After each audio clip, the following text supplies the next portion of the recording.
So I've really paired up with different, I call us Michigan Music Ambassadors, to really support this as a whole so that we can start to create what would be like a music city. And I want to see that grow throughout our whole state so that all communities are going to start supporting music. And Sounds of the Zoo is here to plug that in.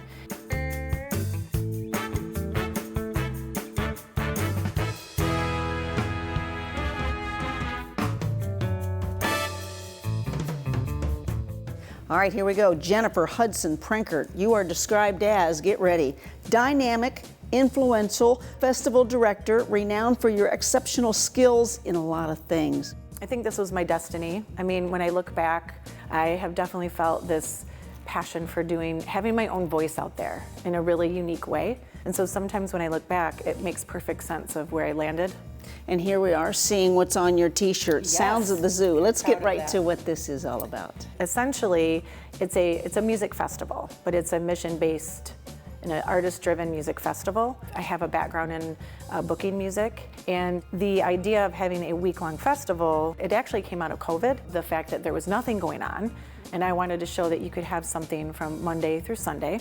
Is this an annual event that happens in the fall, right? It does, yes. So it's a week-long festival that takes place the last week of September, and I have 7 days, 8 locations, and 52 bands to be precise.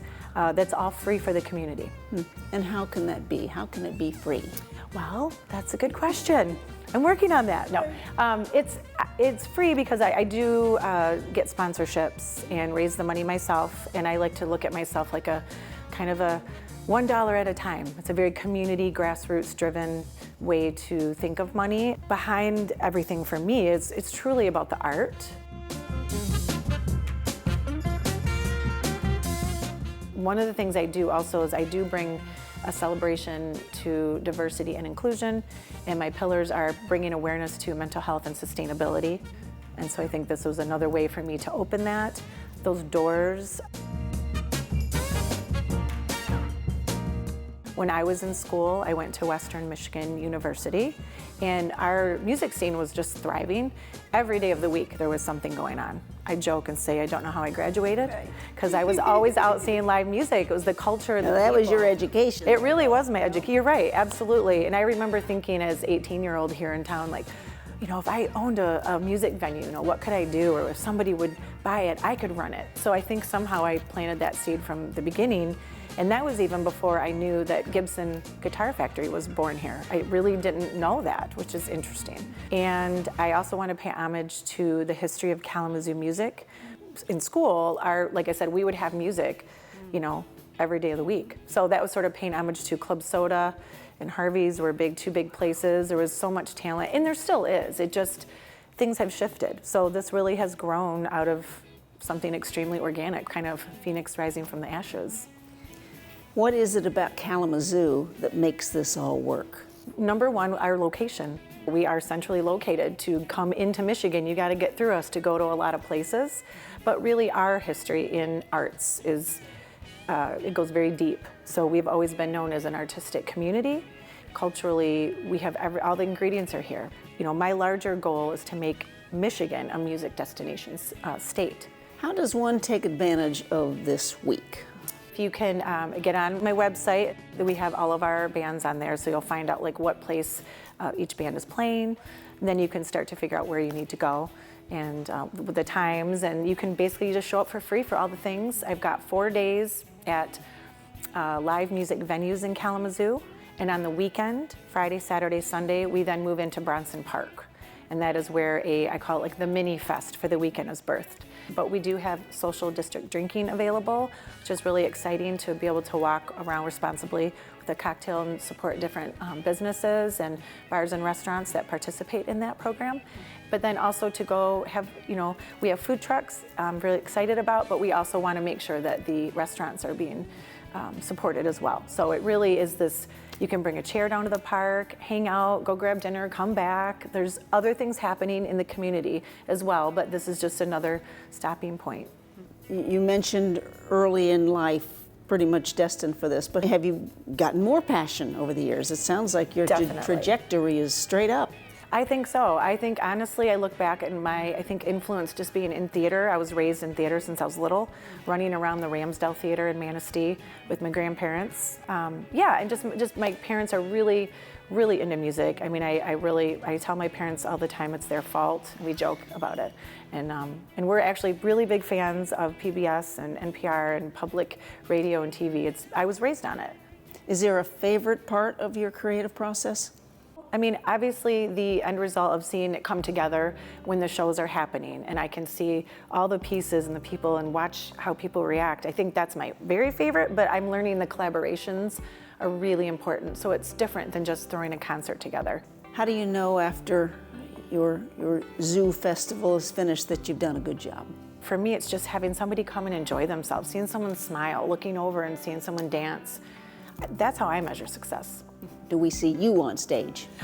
Usually just as an MC, and then you'll see me running around like a crazy person. Usually I'm running down the streets, running over here. I have a great team this year. Each year it builds a little more. Talk to me about the importance of venues. Thank you for asking that. I think that has become a very important component to music. That's really one of the reasons I decided to have it not just at a park, but really support the live music venues that we do have left in Kalamazoo. A lot of venues are still closing. It is really hard right now. So I think changing the trajectory of like where we put our focus on understanding what goes behind putting a show on, not just the stage, the light, sound, buy a ticket and go, but we're trying to cultivate a new understanding to people to really support the culture. And I think what I didn't mention before is really I am building a music culture here that's rooted in history and more supportive and more collaborative. I think that's an important thing for people to know. Tell me about, are you bringing in different aspects of world culture? Absolutely. The part of this whole experience for me is supporting as many genres as I can, which is why I have 52 bands, because I want to support all the different genres. And you'd be surprised as to there's a lot of them, but I think one that doesn't get enough attention is really like world music. And I think that really for me needs to be a main focus so that people I think can recognize themselves in music. Music is a healer. I actually have a group called the Bahar Ensemble. I've had Samuel Nalingira, who's from Uganda, and Zion Lion, which is our reggae group local in Kalamazoo. And I just think it's really important to put that emphasis. And again, remind us of the importance of the arts, of being able to listen to song, watch a dance, see a play in these times. It really is mental health. I can honestly say that this was born out of my family had some health issues that happened, and it really inspired me to keep going and doing something where I could put my energy and feeling frustrated, and there are lots going on in the world, but I love when I can sit and talk about sounds of the zoo and music, and it really is a healer. I've always felt that way, and I just think it really makes people feel good. So to have this a free festival that's accessible to all, then it takes away the money, the boundaries. It's just about the healing and feeling good, and music is a vibration, so it really is a healer, and I think it should be, running the world. Again, Kalamazoo based, the zoo, but are you looking at doing good things for our state of Michigan? Absolutely. I have a very lofty goal to kind of tie in music into what we do with our Pure Michigan and have it be pure culture, pure music, pure sound. I think we have an ability, our entire state is chock full of talented artists, and really trying to work together to shine that light from here all the way up to the UP. We're a very unique state in that way, that we have all kinds of recording studios, and I call us Michigan Music Ambassadors. We have groups I collaborate with at Sounds of the Zoo that has helped me stay here is Local Spins, which is an online Michigan music magazine. Sonic Coast is a new free listening music app. Michigan Music Alliance is a supportive business to help people in the world of music know how to run their business. And there's the Mitten podcast, Mitten Music. So I've really paired up with different, I call us Michigan Music Ambassadors, to really support this as a whole so that we can start to create what would be like a music city. It just has a little more mobility, and Sounds of the Zoo is here to plug that in. And I want to see that grow throughout our whole state so that all communities are going to start supporting music. The venues are going to grow. The touring will be able to expand when we all get on the same page And it's all about the music. So finding some taglines to really push us to the middle of the state. I mean, Michigan's a beautiful place to be. I think we have all the potential to be a new music industry, have the industry be seen through the eyes of the Midwest to share with the rest of the world.